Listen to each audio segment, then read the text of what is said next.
All right, so I'm here with Dr. Stephen Hicks again. I think this is the third time. It's kind of like an annual thing. We just put it on the calendar, talk once a year, see where things go. So this time I felt like, I was listening to your lectures on the philosophy of ethics, which is very interesting.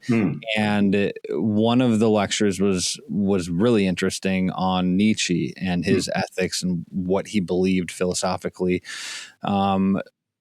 Related to ethics. And I listened to that, and he's such an interesting character that I felt like we should talk about that. So we're going to talk about that. And I just want to start, in the beginning with kind of a discussion around like who Nietzsche is, because it's a fascinating guy, 1800s, he was alive in the 1800s, and he's a guy that the more that I've learned about him, the more that I realize that our culture lives in accordance. A lot of our culture lives in accordance with what he philosophized, but they don't know who he is, which seems to be like a weird thing. So let's just start with, who is Nietzsche? Yeah. Well, the latter part of your opening statement there is right.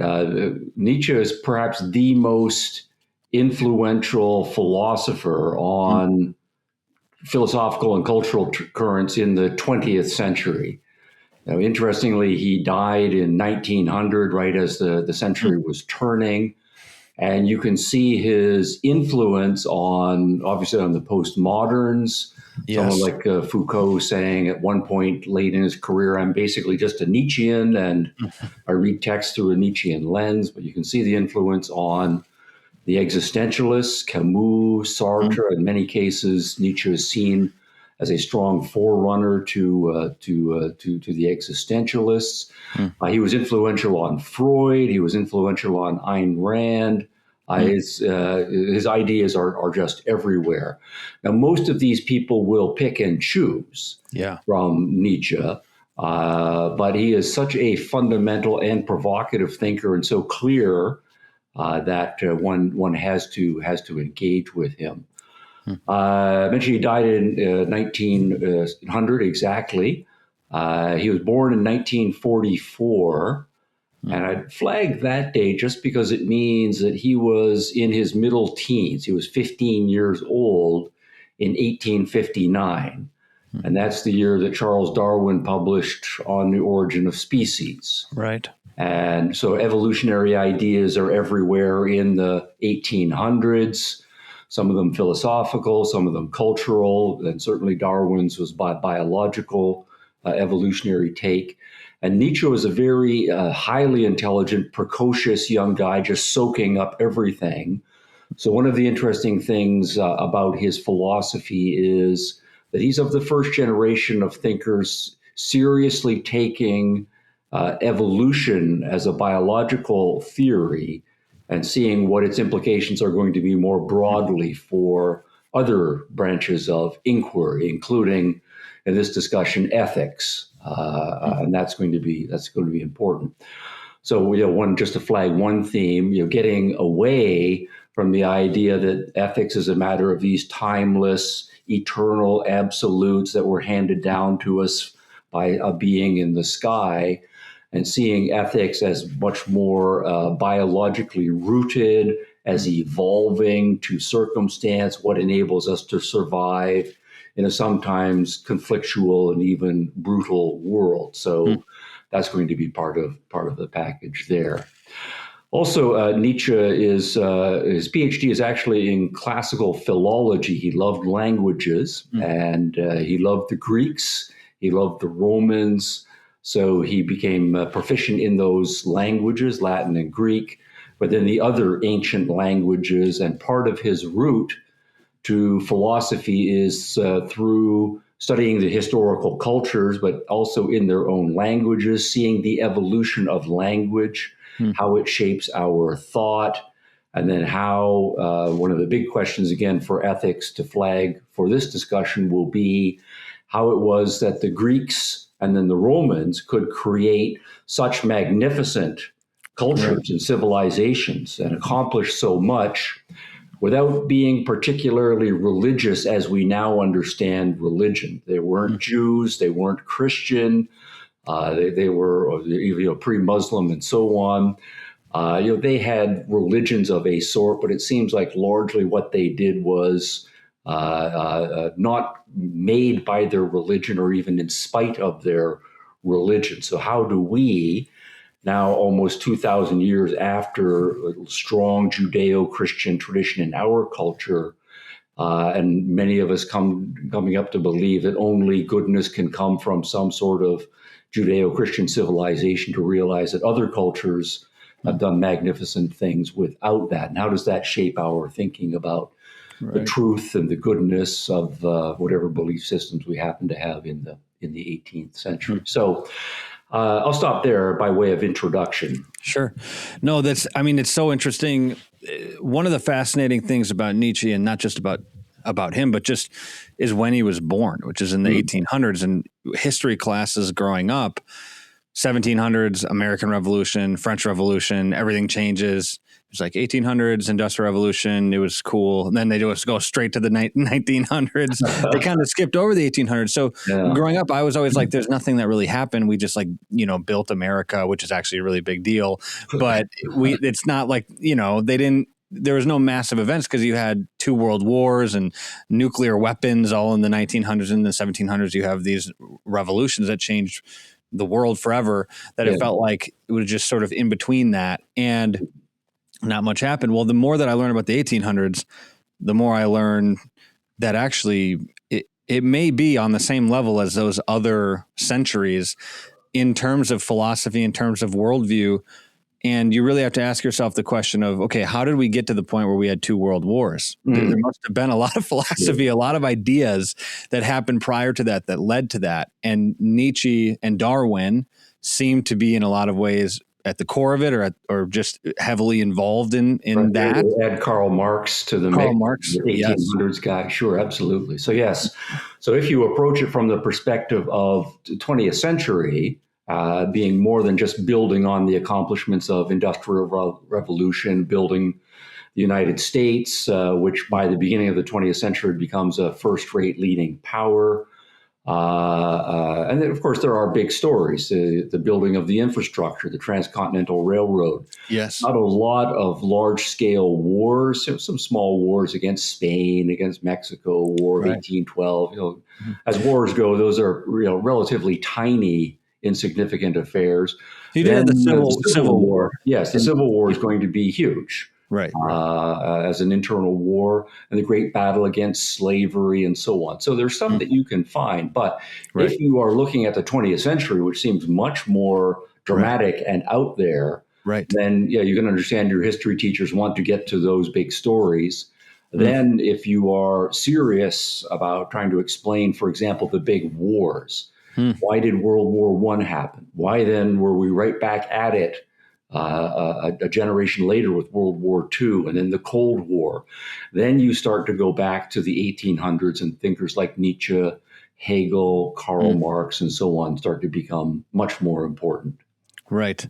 And this is, one, just the idea that there were 2 world wars, as you were saying, that is one generation after the next, is very interesting, because my great grandfather was in World War II and his father was in World War I. And so the idea that you could have a father-son both in 2 massive world wars is just unbelievable to think about. But that was, as I was listening to your lecture, the first thing that came into my head was, you start with Darwin, and oftentimes I hear you talk about Darwin a lot in your lectures, because that Darwin's theory of evolution, that sort of seems to be a massive pivot point in history. And in terms of philosophy, science, theology, every study was really impacted by that. And so you mentioned that his ethics were sort of evolved out of evolution, or the theory of evolution. Okay. So to begin with, why was Darwin's theory so impactful in that time frame, or that time period? Because again, younger people like myself, we just grew up with the assumption in schools that that happened. Darwin, has the theory of evolution, and that's just how it is. And it's a fact, which whether you believe it's a fact or not, that's just how we grew up. So I didn't even really ever know or get taught why that was such an influential thing that happened. So why that? Right. Well, I'm a philosopher, so I like to put things in philosophy categories. So suppose we take this as a framework. We say in philosophy, there are 4 or 5 big questions. What's real? Hmm. So the metaphysical questions. Is Right. there a God or not a God? Is there a natural world only, or is there also a superior, supernatural world, and so on? Hmm. How did the world come into existence, or has it been eternal? So all of those metaphysical questions are important. Now, in part, why Darwin is important is that Darwin then is, by the middle part of the 1800s, already a generation after serious philosophers have, by and large, come to think that the arguments for the existence of God don't work. Hmm. Now, I'll just take this as background history, but depending on how you count them, there are 6, maybe 7 traditional big arguments for the existence of God, and 2 or 3 big arguments against the existence of God. And everybody should grapple with those arguments. But during the 1700s, especially the Age of Enlightenment, there's a huge amount of effort spent on looking at the arguments.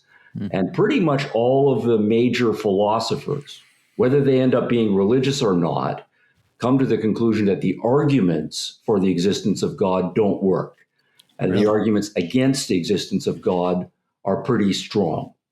And what that then means is that one faces a choice. You can either then say, well, I'm going to believe in God, but it's not going to be on the basis of reasoning and argument and looking at the natural world and pointing out order and first causes and so on. It's going to have to be something that is pre-argument, pre-rational. It's going to have to be a faith commitment of some sort. So one side, and this here I would put someone like Immanuel Kant, in the next generation Soren Kierkegaard, and others who will then say, yeah, the arguments for the existence of God don't work, but religion is going to be on the basis of, say, faith. And we'll just put a pin in that one, all the conversations about faith. Yeah. Now, that then means the other side, though, is then to say, well, if you're not going to make the faith move, if you are going to be a person after the Enlightenment to say, no, we should got to look at evidence, we have to look at facts, we should be reasonable in arguing our way to whatever, then from your perspective, science is the only game left. And so you are starting to then seriously try to explain everything you can in naturalistic terms scientifically. And so Darwin is coming out of that tradition. Now, that then immediately moves to the second part of philosophy, epistemological issues. Well, how do we know? It's one thing to say this is the nature of the world, but the follow-up question, well, how do I know that? Now, if you're just going to commit to a faith, whatever that faith is, then the argument is over. And people just aren't going to talk with each other anymore. People will just make their faith moves and believe what they're going to believe. But the other side then says we need to be rational, develop all of the elements of scientific method, and they're going to be looking at evidence and experiment and math and statistics and the whole apparatus. And that then is going to be a significant part of the culture. And then this is exactly what Darwin is doing. We're looking at biological species, and we're trying to understand them naturalistically. Now, Darwin, in Origin of Species, very carefully didn't say anything about human beings because he knows that that's a big touchy issue. But if you look at the origin of animals, already we're not trying to explain the world in terms of God and special creation. We're looking at the animals, we're looking at the plants. We're categorizing them. We're trying to figure out how they work in purely naturalistic terms. We're trying to come up with a scientific theory. And if it's not going to be that however many millennia ago, God made them all exactly as they are with an unchanging essence, and then history just goes on.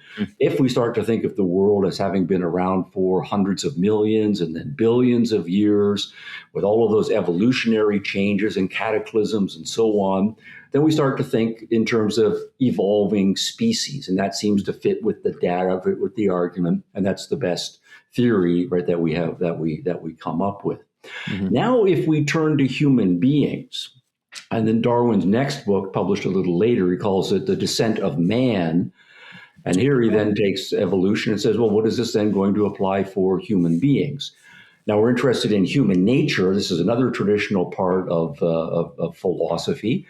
Do we have a soul in addition to a body, or is what we call the soul and the spirit or the mind or the consciousness some sort of complicated phenomenon that emerges out of very sophisticated biological processes? Or is it just this, useless byproduct of really mechanical physical processes?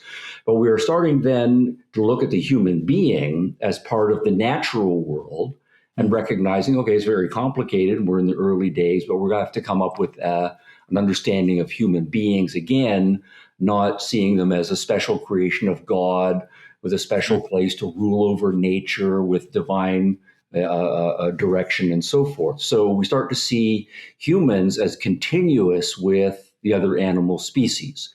We're a more complicated naturalistic phenomenon. And this is, at least in the late 1800s, when Darwin is publishing, the reason why his book is so controversial. Not so much that people are naturalistic and scientific, but now we finally have a theory that is naturalistic and scientific, and it's going right after the immortality of the soul. It's going right after the idea that we are chosen by God to be his special creation and to be at the head of the animal kingdom.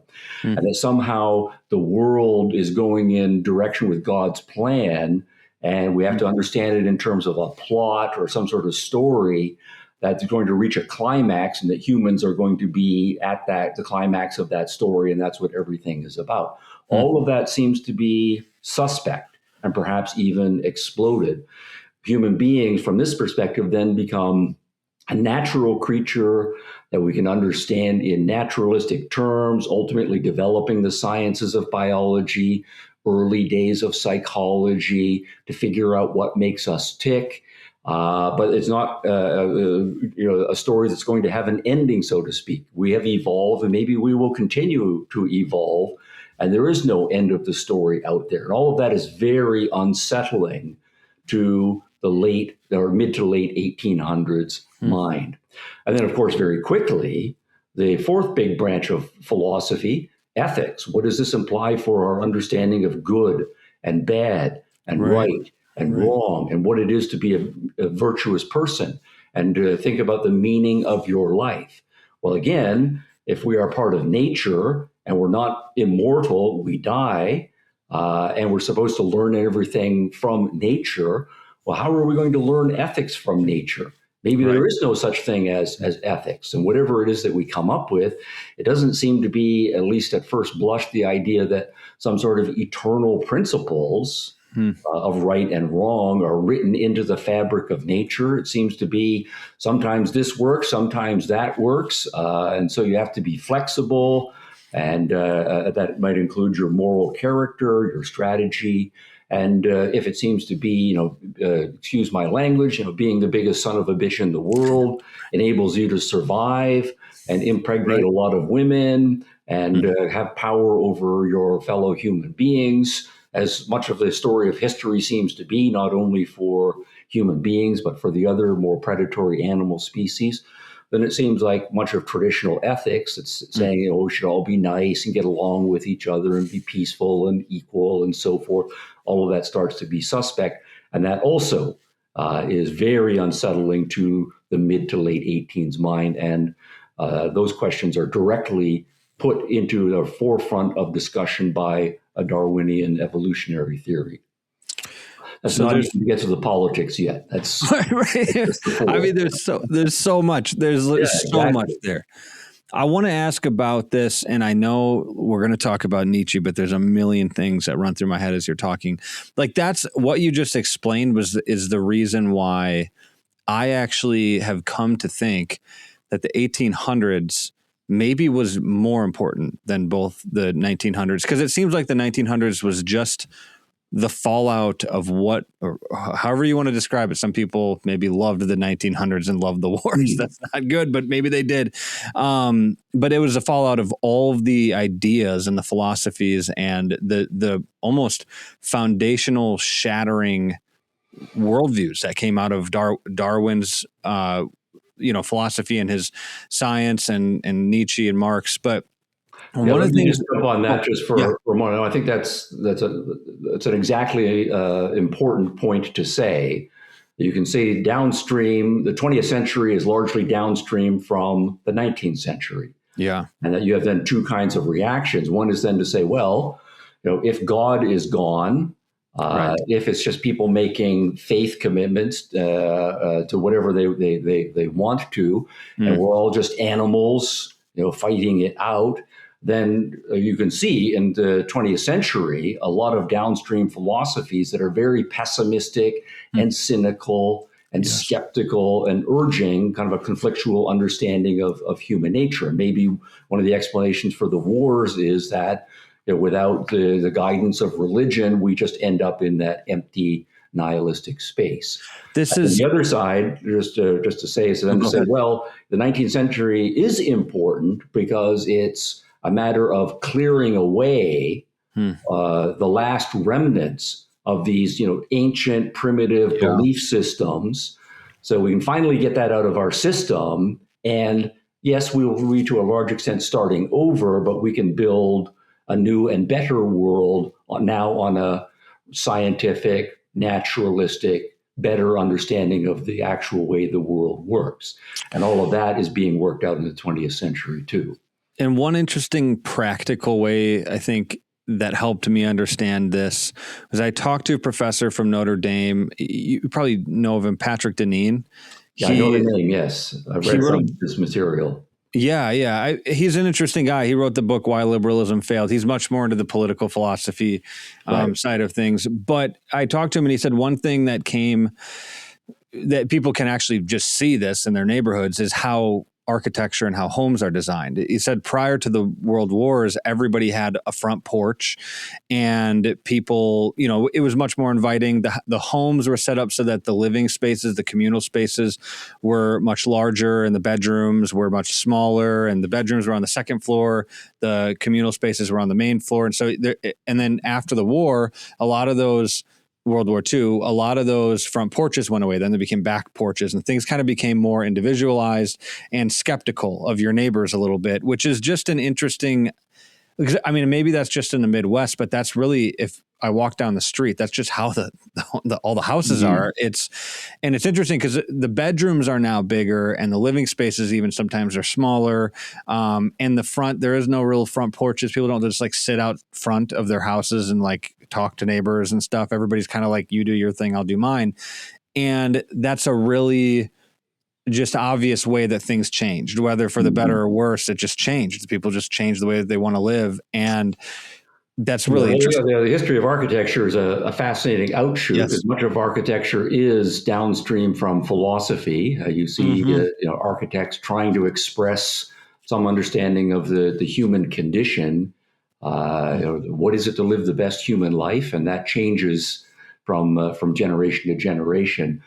I think, post-World War II, probably the bigger factor, I would say, is going to be communications devices. Yeah, totally. If you have a television, then you're not bored in the evening sitting out on your front porch hoping your neighbor pops out for a chat because you've got the television. Right. And that, of course, forces architectural changes right there. That's so interesting. And back to Darwin and Nietzsche. And one of the interesting things that you mentioned, so there's the two camps, one accepts the faith, sort of, you just have to believe this in faith, the Christianity or whatever religion, believe in God on the basis of faith. The other one is more interested in the scientific endeavor into figuring out how naturally things work out and articulating that and describing that and understanding that the natural world in a way that maybe you can understand other philosophical endeavors through.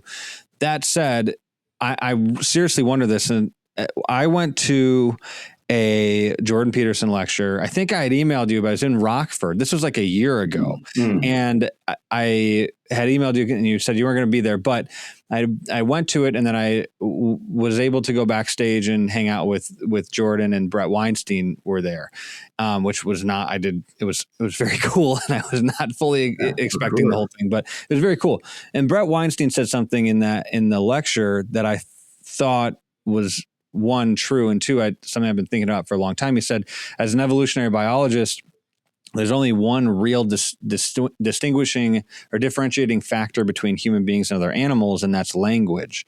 And my question for you as a philosopher around the conversation of language, Nietzsche was interested in language. Obviously, you have guys like Tolkien, who was a philologist as well. So some of the greater minds are interested in language. But one is, so how do the evolutionists view language? Because when I think about an alphabet or language or communication, the way that we do it today,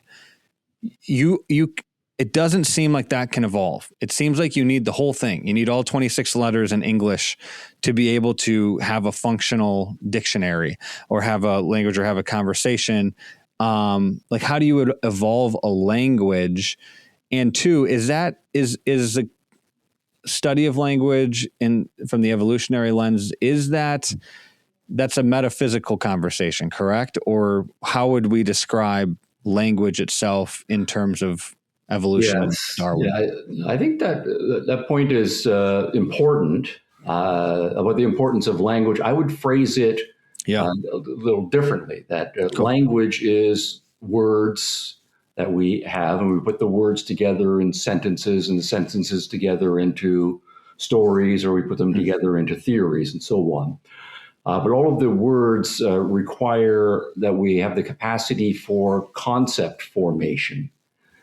So I would say that the use of linguistic tags that we call words is part and parcel of the capacity for observing the world with our senses, noticing similarities and differences, doing various groupings, and then forming abstractions, which we then assign labels to.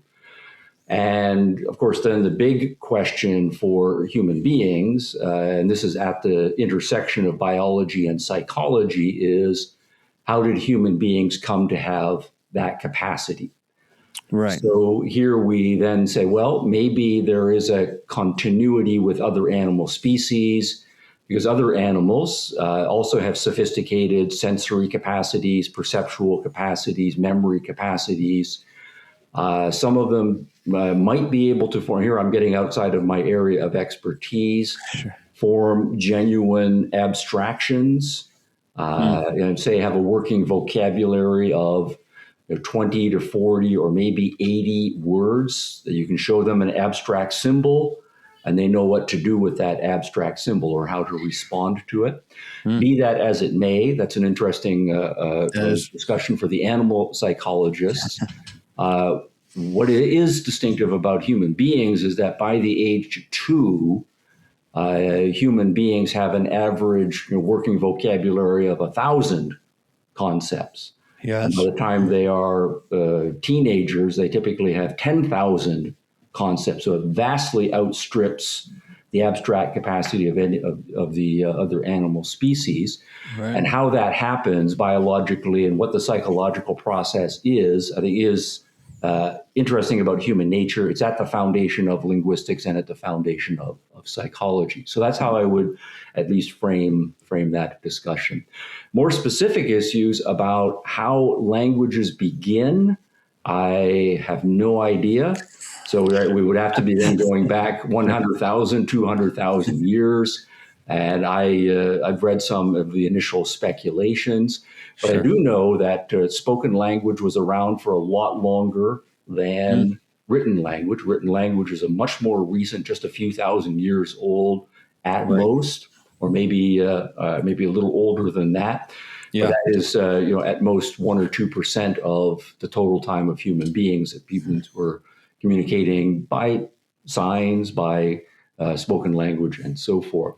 Then we do know that languages, some of them are use pictographs, some of them do use alphabets, but even there, the number of letters in an alphabet is rather variable. Some of the 26, some 24, some more, some less, and so on. So I would leave that to the historians of language to work all of that out. Yeah. But nonetheless, we are smart, or at least we are potentially smart, because we can form abstractions and do all kinds of wonderful things with them. So Mm-hmm. That takes us into why we end up doing philosophy in the first place. Right? Right. Totally. And yeah, to get back to Nietzsche, I mean, so this is like his whole idea around ethics is interesting. So I just written that, and you can correct me if I get any of these details wrong, but Nietzsche develops an ethical system out of a disdain, I'd say, for collectivism and egalitarianism. So first off, why is he frustrated with the idea, the sort of collective idea, everybody pull their own weight and we're all moving towards some sort of ultimate good and we're all equal? I got the sense from the lecture that he did not like that at all. He didn't think it was very interesting and true. So why? I think the way to start that is that Nietzsche starts by looking at history, but he looks at history partly through a cultural lens. And he wants to say, what has been the difference between cultures that have done something significant, like the Romans, the greatest empire in the ancient world. Before them, the Greeks. Before them, the Babylonians. After them, the Arabs when they were expansionists, the Vikings. Now, in many cases, these guys were extraordinarily brutal, but nonetheless, they did accomplish something with their lives. And that then could be joined with the aspirations that many of us have when we are young. I want to do something special with my life. I want to climb the highest mountains. I want to fight nature and the raging seas. I want to have my life be significant and not be one of those schmucks who just does what mommy and daddy tells him to do, finds his allotted slot in society, and performs, boring work, and then basically dies and is forgotten. So I want to make my individual life something special. And there are individuals who've done something special with their lives. We all know Alexander the Great. We all know Julius Caesar. More recently, we all know about Michelangelo, and we know about Christopher Columbus and Napoleon Bonaparte. Yeah. Right? So those are different aspirations, but I want it to be something like that. And I also want to be a part of a culture that's not one of these boring cultures that nobody's ever heard of. I want to be one part of a culture that has done something special with my culture. So then he asks, as part of those investigations, what has made those individuals special individuals? And what has made those cultures special cultures? And here you get into the territory of ethics. Well, the individuals have certain character traits. Right? They are tough guys. They know their own mind. They are ruthless. They are ambitious. They will work themselves up, learn what they need to learn, become as physically skilled as they possibly can, and they will have the virtues of risk-taking and not taking bullshit from anybody when they need to in order to succeed. So those seem to be, when you study enough people who've accomplished something with their lives, there's a distilled set of virtues of character that enable individuals to do those. And we start to write down what those things are. Then we start to say, well, what would the opposite of those character traits be? And you say, well, what kind of people never actually do much with their lives, right? Well, people who are kind of lazy, they don't really know what they stand for. They're worried about offending other people, so they never say anything that might be misconstrued. They never state their own opinions. They just tell people what they think, the other people want to hear. They're kind of cowardly. And they do let other people decide their agenda in life. They marry the right girl, or they take the right job that comes along, right? And so on. And those people, from Nietzsche's perspective, they don't ever accomplish anything in their life. So list those traits. Now, if you start to scale it out, and then you say, well, there are cultures that seem to take the one set of traits that enable individuals to do something with their lives, and they valorize those traits, and they praise them. The poets praise them. The politicians praise them. Parents read bedtime stories and encourage their kids to emulate the great heroes who are in those stories. And so then you have a whole culture of people who are out there wanting to do something magnificent. And that's the Greeks, that's the Romans, and so on. And then you have these other cultures that just seem to limp along, not doing very much. And in many cases, they're the ones who end up just getting conquered. Then you say those cultures, in many cases, they have intellectuals, and those intellectuals try to abstract and formalize the cultural ethos in formal moral systems. And this is where we start talking about, say, Judaism with 10 commandments that are listed. Right? Or we will read Aristotle giving us a table of virtues, or we will read the Stoics trying to distill a list of virtues. And then the Christians come along and they have their Beatitudes and so on. Right. So then we can study those more intellectual formulations of those cultural ethoses, which are themselves based on success or not success traits that individuals have. So that's, I think, Nietzsche's initial methodology. If you then get to the word collectivism, for example, and that is one of Nietzsche's dirty words, right? It's not so much that people coming together in groups, in collectives to do something. Collectivism is then to say, you as an individual don't really matter. You belong to a group, and it's the group that has priority, and you should be willing to sacrifice for the group, and whoever the group's leaders are, you just see them as telling you what to do, and you're an obedient person who follows the collective. You follow the herd, to put it more pejoratively. So Nietzsche, at least according to the initial reputation, is much more interested in great individuals. Right? Alexander the Great doesn't sit around and say, what does my daddy want to do with my life? Right? How can I make sure that all of the guys at around the campfire like me? Right? And so on. No, he's. So I have my own mind as an individual. Same thing for Julius Caesar. Same thing for Michelangelo. Same thing for Beethoven. Same thing for every great person who has accomplished something in their life. They start off with their own individual mind, and then they might try to put collectives together, but they're going to use those collectives for their individual purpose. Any sort of collectivism that says we're all part of a group, we're all equal, right? Nietzsche said, are we all equal? Don't be ridiculous, right? Right? And we're not all equal. Some people are losers, right? Obviously, and I am better than all of the losers that are out there. It's only losers that want everybody to be equal from Nietzsche's perspective, because that's going to then elevate them to a status that they have not been able to accomplish by their own efforts. So collectivisms, egalitarianisms, socialisms, right? Nietzsche has nothing but disdain for all of those variants. And then for us in North America, even democracy from his perspective is seen as ridiculous. The idea that on political decisions, we haven't gotten to politics yet, but politicians have to make these enormous decisions about the country as a whole.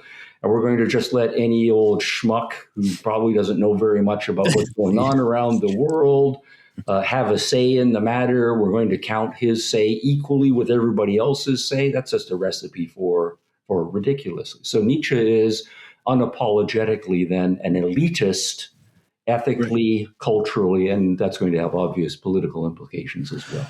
So did any of this, I don't know how we could know this, but did any of his philosophy surrounding ethics relate to the fact that he's himself is a disagreeable genius, you think? because like some of the things that he's saying, I'm like, I totally, even as an American who values some of these things, obviously there is truth to what he's saying. In America, it's like everybody's equal, but we all know that that's not true. I'm not going to the NBA anytime soon because I'm short and I'm white and I can't jump like 10 feet. So that's one reason. There's other reasons too. So like how much of this is derived from the fact that Nietzsche himself is a genius and his ethics seem to be very favorable toward his own person. Right. Yeah. And I think that's an interesting avenue for explosion, because Nietzsche is often seen as one of the forerunners of psychology as a discipline. So it is interesting historically, partly going back to Darwin. If you say, obviously, human beings have a consciousness, we have a mind. Maybe we're going to call it a spirit. Maybe we're going to call it a soul. We have all these theories about what's going on in there. But if you are thinking in traditional religious terms, that we have, what makes us human is that we have this soul that is not really part of the physical world. It comes from this other dimension. It's just temporarily implanted in a body by this, power beyond our comprehension. If you think about the soul or consciousness that way, you're not going to try to understand it scientifically. Right? You're going to say, well, Right. It's not a physical thing. You can't put it in a test tube. There's no way to do a science about it. So you just don't even try. But if you start to say, well, we have a very big and complicated brain, and what we call consciousness is a phenomena that emerges from complex brain processes. Well, the brain is a physical thing and it's very complicated, but at least we can study it as part of a body. And now we have a century of biology. So maybe we can take all of that biology and all the scientific methods and start studying consciousness as a naturalistic phenomenon. And so then Darwin publishes in 1859. By the time we are a generation later, we have thinkers like Sigmund Freud and Thorndike and John Watson and the early behaviorists starting to put psychology on a scientific footing, right, or to develop a psychology of what the mind is. And Wait, Nietzsche, real quick, when you say, like, when we study the brain, obviously that's different from the soul because the soul is not physical or anything like that. That's the controversial point right there. Okay. So when Freud and all of these psychologists in the modern age or postmodern age philosophically are studying are they studying human behavior, or what are they studying? Because I wouldn't necessarily say that they're studying the brain. Like, how would you describe what psychology is? Psychology still seems to me to be very abstract, and there's a bunch of disagreements within psychology as to how. No, that's exactly right. So here we are, a century and a half now after Darwin, and just as we are learning huge amounts in physics and chemistry, and still lots in biology, and we've just gotten to genetics in the last generation. Right. We can't expect that we're going to have it all worked out. Already, we've had dozens of exploded theories in all of the other scientific disciplines. And so psychology is a few generations in, but as you say, you're exactly right. It's still taking the first baby steps, but at least it's taking the baby steps from the modern perspective of trying to understand the psychology of human beings, right? In naturalistic terms. So there's the biology, and then there's the brain, which is a biological phenomenon, and we have all kinds of thoughts and feelings and memories and imaginations and so on. So there's all of that. And exactly what the connection is to the brain is still an open scientific project. And I will stop cutting you off after this. No. This is interesting to me because one of the things that is been very interesting to see in America, at least, is just the rise in interest, especially among young people, in psychology or social work, that sort of world. I mean, there was like 5 or 6 years ago, people started saying, a psychologist is like the new priest or pastor. There's kind of a shifting in where do people go to get their wisdom and guidance for life. And the reason why I'm so skeptical personally of the psychological study, I'm not super skeptical, I'm interested in it, but it seems really based on presupposition, where the scientific endeavor, if it was a purely scientific endeavor, your presuppositions in science shouldn't play a role in what you think about the information being presented to you. Whereas, I think Jordan Peterson and kind of proved over the last decade that the psychological movement in the West has become kind of a cesspool of very, very manipulative, dysfunctional psychological methods that have led people into things like transgenderism, things that are just objectively bad for them. And so all of that was predicated on philosophical presuppositions, at least I think, that developed over a period of time into quote unquote, like the psychological science that they use then to manipulate the culture or to manipulate young people into doing terrible things to themselves. Right. So let's take that point and remember we need to get back to Nietzsche on the psychology. But I agree that largely the discipline of psychology is corrupted, and that there's a huge amount of stuff coming out under the name of psychology that is nonsense and it's crap. Now, whether that is the end road of psychologists trying to study psychology scientifically, or whether it is that there is a lot of very good psychology that has been done by people studying it scientifically, but that psychology, like other disciplines, has been corrupted also by anti-scientific ideologies coming out of postmodernism and various politicized agendas. And so you end up with a real mess there. Yeah. But it is true to say, this to come right back to your question about Nietzsche, that for Nietzsche, the relationship between a scientific study of the human being and psychology is very important. And I think he would say that it is fundamental.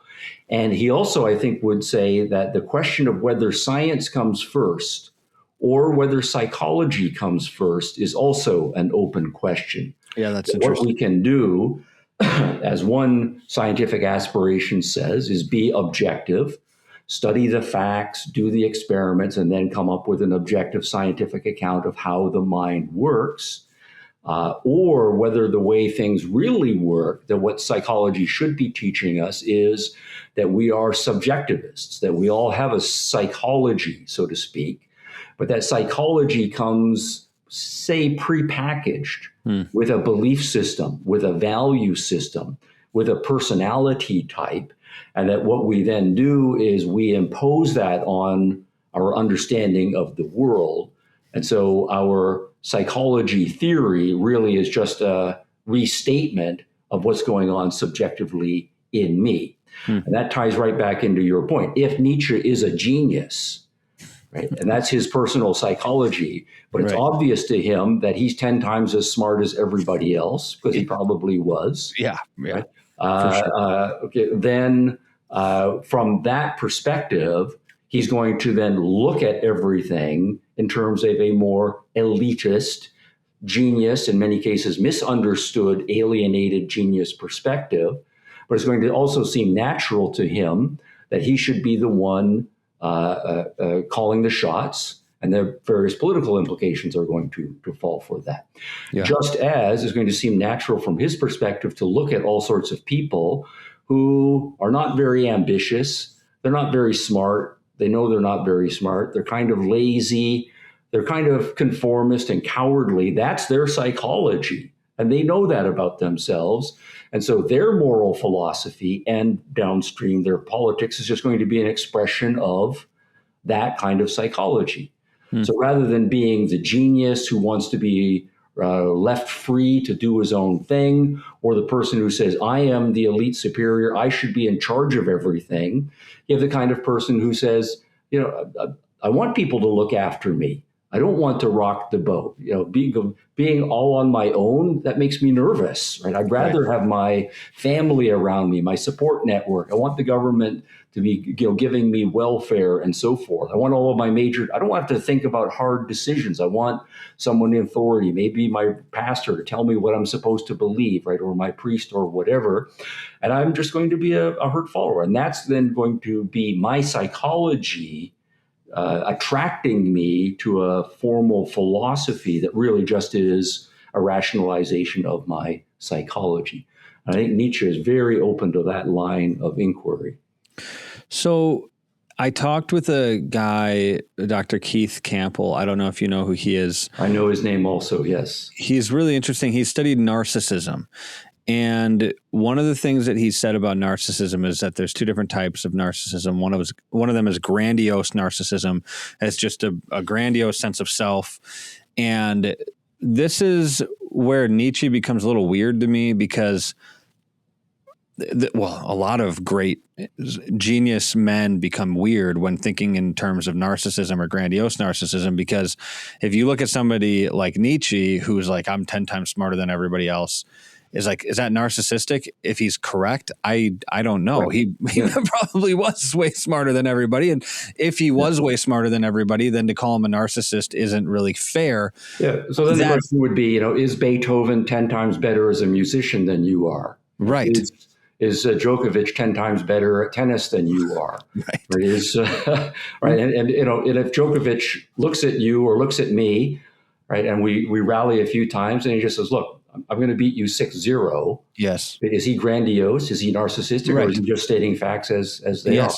And so right. So one kind then of narcissism, as you say, we have to unpack it. Right. But we can say there are people who are geniuses. There are people who are better, top level athletes, right, or whatever, musicians and so on. And if they are accurately assessing themselves, we need a word for accurate assessment of one's greater capacities than other people as well. And it can't be one that's going to bundle in with it some sort of pejorative. Now, if we don't have a word for that, and if we are uncomfortable with the idea of people saying, yes, I am better than you on this, that, and the other thing, then that is going to speak to a kind of personal psychology. Why would I have a problem with that? Why would I feel threatened by that? Why would I want to pretend that everybody is equal? Why would I want to morally blame someone and say, oh, don't be so narcissistic, right? Don't be so full of yourself, when the guy has every right to be full of himself and so forth. And that's the more interesting thing for Nietzsche, at least on the other side of the divide, that the weakling psychology, or what he formerly calls the slave psychology, is a psychology that has come to have great cultural prominence. And a big part of it is trying to tear down and pretend that better people aren't in fact better people, and to elevate themselves in ways that are undeserved. And they know that they are doing that as well. It also makes it difficult, and I'd like to hear your perspective on this, because you're studying these people, you're studying Nietzsche. It makes it difficult to analyze his ethics, or to just say, it's sort of like, this is sort of inevitably what this guy would have thought about ethically, because it sort of is in favor of him and his personality and his character traits and all of that.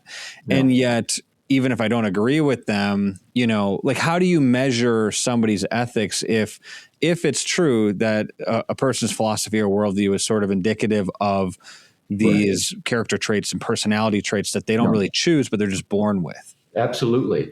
This then takes one into the epistemological issues about ethics. Right? So when we are doing ethics, are we studying facts that can be identified objectively, and that you have the same cognitive capacities that I have, so that we can both assess the same facts and reason our way to conclusions about them? Or is it the case that when we are doing ethics, it really is just a subjective projection of something going on inside me, in which case that project is impossible? If we then add to the subjectivism that you as a subject are very different from me as a subject, that you look at the world fundamentally differently than I do, and it's impossible for us to look at the world in the same way, then you are going to get into a moral relativism, and then ethics is not going to be possible, or at least the kind of ethics that's a partnership investigation and sorting out our differences and agreeing about what's right and wrong. So yes. And things will collapse socially pretty quickly. Absolutely. Just in the real world. Yeah. Yes, and then the follow-up question is going to be, if you are a subjectivist and a relativist, well, is it relative to the individual so that we all individually have our own unique psychology, and so we're all then different from each other and likely to be in conflict with each other? Or is it a more collectivized subjective relativism that we're all born into groups, and the groups that we're born into shape our thinking? So we're part of a collective subject, and then all of the different groups are in conflict with each other. So the epistemology of ethics becomes fundamentally important. Now, Nietzsche here is very much a subjectivist on these issues. In history of philosophy terms, he sees himself explicitly as agreeing with Immanuel Kant, late 1700s philosopher, arguing that we can't possibly be objective, that some sort of subjectivity is necessary. Nietzsche is 2 generations after that, spelling out the implications of that big Kantian turn in philosophy. I know we don't have a bunch of time, but I do. So there was a train of thought that I had kind of gone through as I was listening to your lecture on Nietzsche, and I'll kind of just read it because I wrote it and hopefully it makes sense. But I just said, I find it strange that Nietzsche held beliefs that were sort of anti-collectivism in certain ways, but also anti-free will. We haven't really discussed that, but he was not a fan of free will. Right. And somehow he seems to have inadvertently predicted the modern era in a strange way. And so here's what I mean by that is that most people in the West believe in free will, or if you take that maybe to its ultimate conclusion of the modern time, it's expressive individualism, sort of free will to literally just do whatever you want all the time. And even to the extent of changing what we would see as fundamental, or what I would see as fundamental biological realities. We've just taken free will all the way to the end. So they believe in free will, but they're completely controlled by collectivist ideology or fads of every moment. And I think you can see this. So it's been exponentially perpetuated by social media.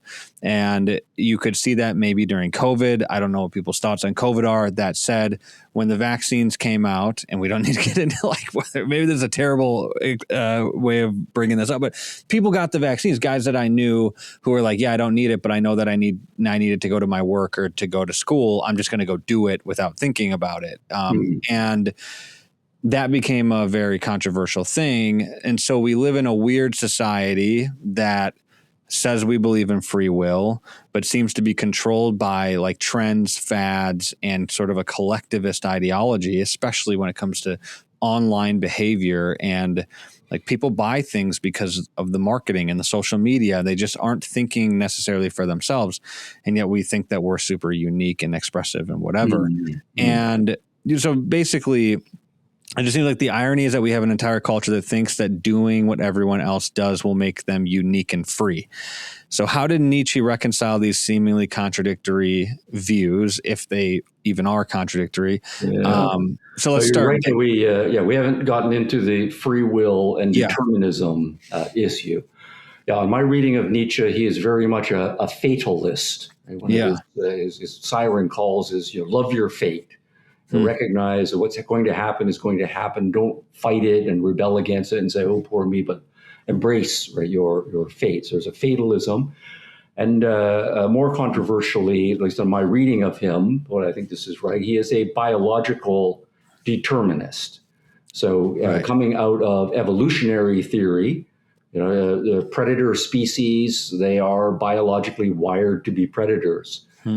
Prey species are biologically wired to be typically herd animals. So they're part of a collective, right, so to speak. And it's more the predators who are more likely to be loners and individuals, and it's the prey animals that are more likely to be collectives. And Nietzsche then says, well, that runs right through human beings, right? Some human beings psychologically, or at least their psychobiology, are more herd animals, right? They like to be a part of the group, and they're not very going out and doing their own individual thing. But there is a minority who are very individualistic, and they are willing to go down, if necessary, the predatory road.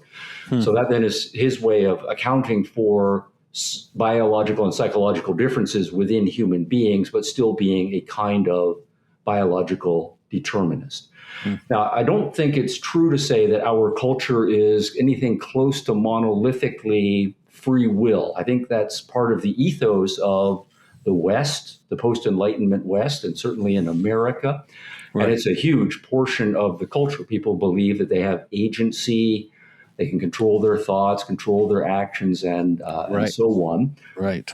At the same time, there's, I think, huge portions of our culture that are biological determinists. They believe that your biology just expresses itself.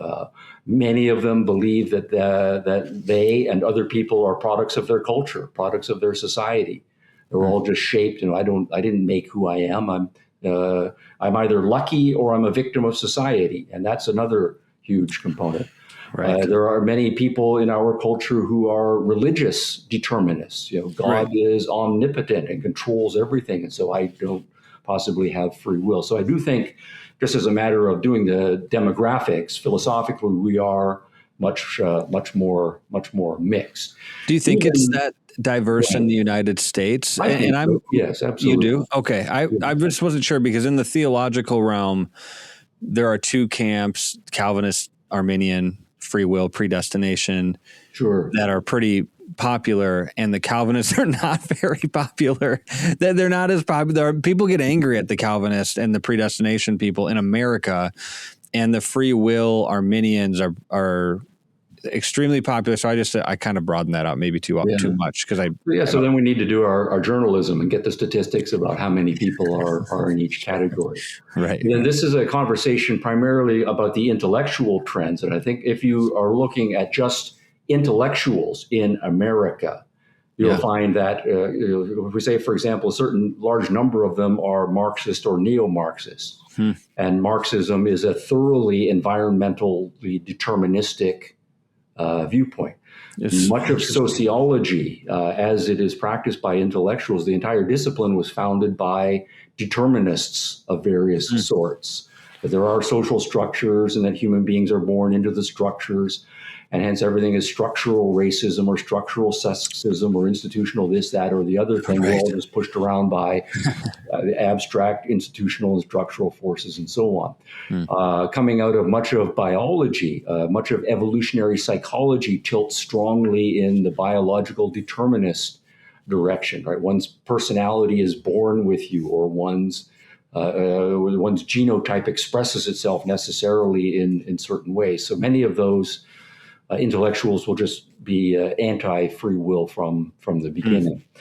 Now, on the other side of the divide, if you say that there is something to the idea that we have free will, or that we have volition, that we have agency, right, of some sort, I want to say we don't want to get too quickly to expressive individualism, because even inside that tent, there are many different theories of volition. Now, how much volition do we have? Some will say a little. I have volition, but I can't just will away the law of gravity. I'm still in a physical world, right? For example, I still have a body. If I have, I can't will myself to be black. Right? I can't will myself to be female. But there are other versions of free will that will have a more robust understanding about what I can will. Right? I can will that, the grizzly bears will love me because I want it so much. Right? Or I'm thinking of an anecdote where people try to do various things. Or I really believe, right, that I can, it is mind over matter in some way or other. That I can change my sex, or I can change my gender, or whatever. So there are many schools of volition, and those would need to be parsed out, just as there are many schools of determinism, genetic, environmental, divine, and those all would need to be parsed out as well. That's all extremely fascinating, because I had not heard till I was in my 20s that there was a non-secular argument for determinism. And I have no idea why, because I had just heard all constantly growing up in the schools, like everybody's got free will. You have the freedom to do whatever you want, be whoever you want. Very much part of the American cultural ethos. Absolutely. Right. Yes. And so the idea, and then I grew up in a family that was Christian and Calvinist. So predestination, no free will, God predestines all of the things that are to come. And you got the whole package. Yeah, it's great. It was a very confusing childhood. No, but You're philosophical from the get-go. Yeah, exactly. Well, I was forced into it, but the reality is that some of I find that the arguments, the biological arguments for determinism are really, really good. And if you really think about it, there's a lot of interesting stuff about, like, you grow up in a family, in a culture, all these things that you have absolutely no control over. You grow up with a particular language, you describe things, you have different slang, and we have no control over that. And in America, I think we blow our free will up out of proportion a little bit, even in relationship to the way that we live, because you kind of have to, because we're human beings, and the way that human beings live are very traditional in a lot of ways, even when we don't want to be. That said, throw a little go ahead. Commercial advertisement out there. We mentioned my Peterson Academy course on ethics from the launch of this discussion. In this coming week or two or three, I have a course on metaphysics and epistemology. Yeah, good. And the issue of free will and determinism, I will take that up. So if one is interested, at least in my take on what those issues are, and at least the initial territory to think in terms of. But yes, I think any theory of volition will recognize that we are born in a physical world, so we are subject to all sorts of physical laws, gravitational attraction and so forth. That we are biological beings, and much of whom you're born, say, male or female. You're born with certain predispositions in various ways. We also are born into social units, families, and they have languages, and you're born into environments. It's different growing up in the mountains versus growing up in the seaside. So all of these are determining, and in some cases at least influencing, factors on who one becomes. But over and above that, right, whether all of those influences are determining or not is another issue. So do I have the capacity to say I'm being influenced by my teacher or by my parents to like this piece of music, or to wear this shirt, right, or to like this kind of food? Do I really, and to assess for myself whether I like it or not, to form my own beliefs, to start forming my own habits or not. And even if I come to agree that it's because I independently assessed or not. So on that subset of issues, that's where the debate rubber really meets the road, I think. Yeah, totally. Do you have time for another question, or should we wrap it up? And then let's wrap it up. Okay, because I listened through the whole lecture series that Jordan did on Peterson Academy on Nietzsche, and that was like really, really, really helpful just in general, because the way that Jordan describes Nietzsche is that he kind of challenges your axiomatic presuppositions. He goes right after your axiomatic presuppositions.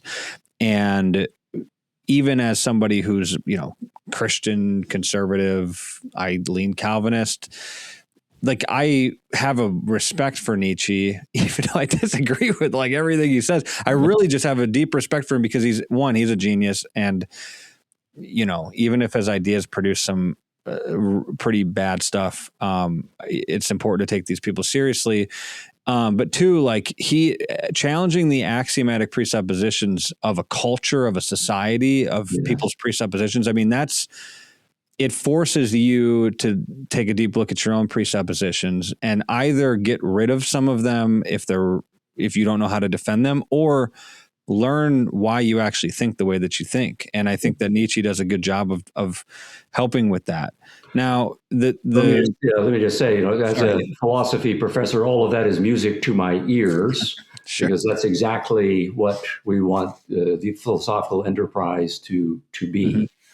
And I think the handful, or maybe two handfuls, if you push it, of names, the great philosophers, across 2.5 millennia of doing philosophy, whom we still read profitably, are the ones who are, as you nicely put it, are able to identify the axioms, to state those clearly, and to have something vigorous and important to say about those axioms, such that whether one ends up agreeing or not with them, it always profits one to read them and to take seriously an engagement with them. Because we, by the time we start doing philosophy, we might be smart and thoughtful at 18 or 20 years old, but engaging with a great genius can only be beneficial. And likely we've made mistakes. Finding out as young as possible what those mistakes are so you can get rid of them. Thank you, to the philosopher who helps you do that. Ones that you find that you thought were pretty obvious or well-grounded, but you realize, wow, there's my arguments are kind of weak, but I am then prompted to come up with better arguments. That has made me stronger as a result of engagement with that philosopher. So, 100%. For me, Nietzsche is on the handful. As with you, perhaps for different reasons, I disagree with most of Nietzsche, but he is one of the philosophers I find myself returning to regularly because he always has something important to say on the important issues. He's a rare guy that's like a deep well of ideas that you can just go to and you just learn something new. Yeah. He obviously famously said, God is dead, and everybody knows that. And that's the main thing that people talk about with Nietzsche. And there's a lot more to talk about with him. But I do want to know, to wrap things up, what your perspective is on that statement, because in Jordan's lectures, he was critical of that. He thought that Nietzsche had gotten it wrong, that you can't get rid of God, or that you shouldn't try to. So what's your take on that statement? Are you asking me for my take on Nietzsche's statement, or are you asking me what I think about that set of issues? I want to know what your opinion is on Nietzsche saying that God is dead. Yeah. Right. Well, there Nietzsche is speaking not primarily as a philosopher. He's speaking as a diagnostician of culture. So he's an atheist, right? So for him, there is no God. The world just is the natural world. Gods are invented by individuals to serve, for him, primarily psychological reasons. Right? So you think sometimes people like the Marxists will say people invent gods to serve political roles, right? I'm rich and I want to keep my money and I don't want the poor people whom I'm exploiting to rise up. So I'm going to invent a religion that tells them being rich is a bad thing, and everybody's going to get their rewards in heaven, and the rich are not going to go to heaven, and so on. So to the extent that people believe that silly religion, from my rich person's perspective, they're nonetheless not going to be very revolutionary. They're just going to accept it, right, and so on. So that's a social, political interpretation of religion. For Nietzsche, he's not impressed by that because he sees a lot of poor people who are not religious, and he sees a lot of rich people who are very religious. And so from his perspective, religion is serving a psychological function. I believe in gods that make me feel better about myself. Maybe I am crushed by the fact that, yes, I'm rich, but I'm rich because daddy gave me all of my money, and now I'm a middle-aged guy and I recognize I haven't accomplished anything. I'm never going to accomplish anything with my life. And so in my deep soul, when I'm honest with myself, I don't really have much self-esteem.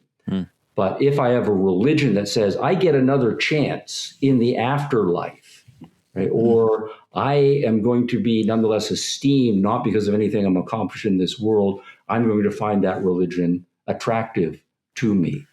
So for him, the religion that a person believes in is a reflection of their psychology.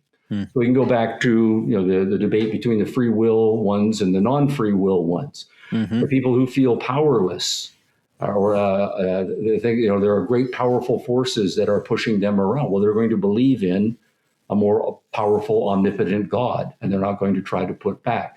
People who say, no, I have agency, I'm going to make something of my life, they're going to resist believing in that kind of a God, and so forth. So for him, there is no God, and the interesting questions about religion are the psychological questions. And he always asks, what kind of person would believe this religion? He doesn't ever ask, is this religion true or false? They're all false. The interesting thing is, why does this person believe that kind of religion? What function psychologically is that performing for him? And then for him, the big cultural demographic question is, it seems obvious from his perspective that what he calls master morality, the kind of morality that led the Greeks to be able to do something amazing, the Romans, Napoleon, and so forth, to rise up, and the Vikings and the samurai in Japan and so forth, and do something special. That master ethic that came from somewhere, why is that not widespread in the 1800s in Europe? Because he is diagnosing a religious revival particularly in Germany, of people who want to believe in God. There are all of these socialist revivals, or people don't necessarily believe in God, but they want there to be a big government to look after them and give them all of their stuff. Or people who are egalitarians, oh no, everybody should be equal and everybody should have the same amount of stuff, and so forth. So all of these ethics that are prevalent in the 19th century, they seem to him to be the ethics of weak people, the people who are not very powerful. But how on earth could a bunch of weaklings come to have such a prominent culturally ethic? And that's the big problem for him. And then this is where the religion issue becomes important, because then he wants to say is the explanation is that for much of Western history after the decline of Rome, it was religion that dominated. There was the Judeo-Christian tradition, various forms of Christianity that over the course of many, many centuries, they had basically a monopoly on cultural life, on moral life, on institutional life. And that ethos got deep into the soul of Western man and into the souls of Western women. And that even so, though we are now getting into the modern world, we're being more scientific and more naturalistic. Nonetheless, in just a couple of short centuries, we haven't been able entirely to get that old, fall on your knees and ask for forgiveness and be humble and, and be ashamed of your sex life and so forth. All of that, which he thinks is a sign of weakness in the individual. And that as a cultural ethic being widespread is a sign of an unhealthy culture. We haven't got all of religion out of our soul. So God is dead as a force is partly diagnostic and partly hopeful thinking, that if we can get people to realize that, yes, God actually is dead, they will then do more to get rid of the remnants of religious morality out of their systems, and then we can do whatever comes next. There's like 400 questions more. Of course there are. That's really, it's helpful. I mean, it's fascinating how influential he has been for the last 125 years, 126 years or whatever, 150 years, because it's just like everywhere you look, you can see remnants of Nietzsche now. And that, but also the question of, I think that's a really good question. How does the Christian ethic get so popular when the whole point of the Christian ethic is to serve people, the Beatitudes are very service, it's very lowly, and Jesus dies for other people. It just doesn't really make any sense. Right. So for Nietzsche, there's a kind of seductive poison, right? That is psychologically appealing to a lot of people. And that's what he is trying to diagnose. Like a virtue signaling sort of thing where they want to signaling in the derogatory form that we use more recently. Nietzsche would see that as a symptom of that. The part of it is that there's a hypocrisy there, and you're not really saying what you think or what you believe. Right. You're just parroting and you're hoping that other people will see that you're part of the club. And for Nietzsche, there's nothing more pathetic than that kind of a person. That's so and the other kind of person will say, "This is what I think." If you're offended by it, well, grow up, loser. But he's right about a lot of Christians. I'm sorry, I'm a Christian, and he's right that there is a lot of that in Christianity and in a lot of religions, that it is fake, and it's just like, I need to do this to make sure everybody likes me or whatever. I can be a part of the group. And so that's what makes him and other people like him who've been critical of Christianity and other religions, I think, very necessary, because I think that people should ask themselves whether or not they actually believe this stuff, or they're just doing it so that they can be a part of the group and be liked. But anyways, Dr. Stephen Hicks, every time we talk, I have a million more questions afterwards. So it's good, though. It makes me think. Thanks for doing this. Hazard, yes. Where can people find you? Conversations never end. That's true. That's true. Where can people? Where can people find you? YouTube and all the things that you do. Yeah, well, yes. We have a Center for Ethics and Entrepreneurship, where most of our videos are. I have a website, just stephenhicks.org, and I'm sure just a Google search will lead a person where they want. But I would say, maybe just put my name in, plus the subtopic one is interested in, and follow one's nose. That's true. All right. Well, thanks for doing this. All right. Pleasure. Great questions, Andy. Yes. Bye for now.